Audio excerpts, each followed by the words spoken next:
boy, and there was a 12-year-old boy named Craig Kielberger that walked into Capitol Hill in Washington, D.C. in the United States to speak out against child labor in Southeast Asia. As a 12-year-old boy, a young visionary, to get out there and to be the change, to have a positive impact in the world. And he got featured on the Oprah Winfrey Show and founded this charity known as the We Charity in the garage of his parents' home with his older brother and his 5 friends from school.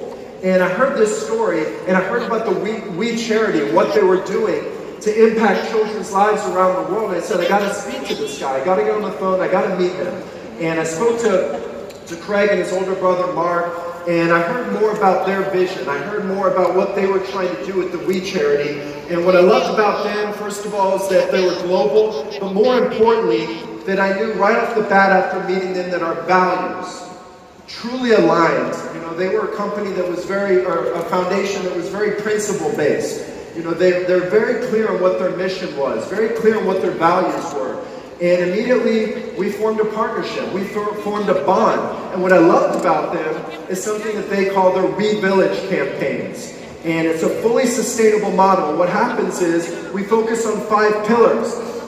And we adopt a village in a rural community somewhere around the world. And those 5 pillars are that we build a school. We build schools that will provide education and employment. We build medical centers or hospitals that will provide medical care. We drill water wells that provide clean drinking water. And we teach agriculture so the people in these communities can farm their own food. So instead of a hand-me-down model, it's a hand-me-up model. We're empowering these communities to rise out of poverty. And I love that model. It was so empowering to me to realize that we could go into these villages for 2 years and leave a lasting impact for the rest of these children's lives. We as one Jeunesse family could make a lasting impact, could create a lasting legacy by giving back to these communities. And over the years, we've now sponsored 4 Jeunesse Kids villages in Dalhousie, China, in North China, in Irkut, Kenya, in Los Rios, Ecuador, and very recently in Kalinjar, India. And every year, we provide an opportunity for our leaders to do service-based trips. It's a self-pay trip. We call them our Bringing Hope trips. And it's about 100 leaders that self-pay to go on these experiences to serve these communities. And one thing I can say about these trips, you know, leaders are self-paying sometimes $10,000 to go on these trips, is that it's really rewarding and impactful for me to be able to see what the power of Jeunesse Kids is doing to not only impact those children's lives, but to help our leaders truly identify their calling and purpose. The great Tony Robbins once said, it's not about what you get, it's about what you contribute to others that allows you to live a fulfilled life. So I consider ourselves very blessed to have true servant-driven leaders like our Diamonds and our leaders that are contributing to Jeunesse Kids.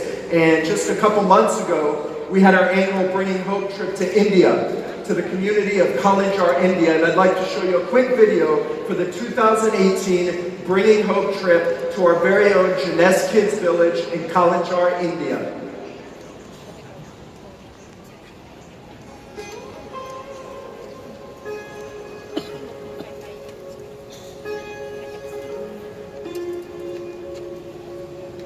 You know, if you're a part of Jeunesse and you haven't been on a Jeunesse Kids trip, then we're missing the heartbeat of who Jeunesse is. Going to the village the first day was really exciting because we're getting an idea of what the future is. Looking at what they're in now, cramming all these kids in those classrooms. So now you look at what Jeunesse is building, it's just exciting to see the future. So we are here putting some of the bricks down for the new school room that we're building here in the Kalinjar community. And we're all getting a chance to help one brick at a time build hope for this community.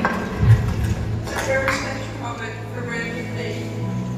We're so proud to be here with others and to be able to help in a little way. We are not relatives, but we are related because the whole world, we're the same family. We should care each other. We should support each other. We should help each other. That's why we want to make change. Well, seeing how Jeunesse Kids has helped clean water now that we're helping to put in the wells, the cook stoves, just along the cook stoves, how that's changing their lives, that vents out the smoke that those ladies don't have to cook inside and just be consumed with the smoke and the air. They now can have fresh air while they're cooking, and also that also helps with the heat. But when I saw them bring the water up out of the well, I think it was like 70 feet deep, and they're pulling these buckets out, I was shocked at how clear the water was. And I think, wow, that's really progress. That's exciting to see that for them. That's vision as well, to not only serve as water for drinking cups and use, but also irrigation, which is so critical.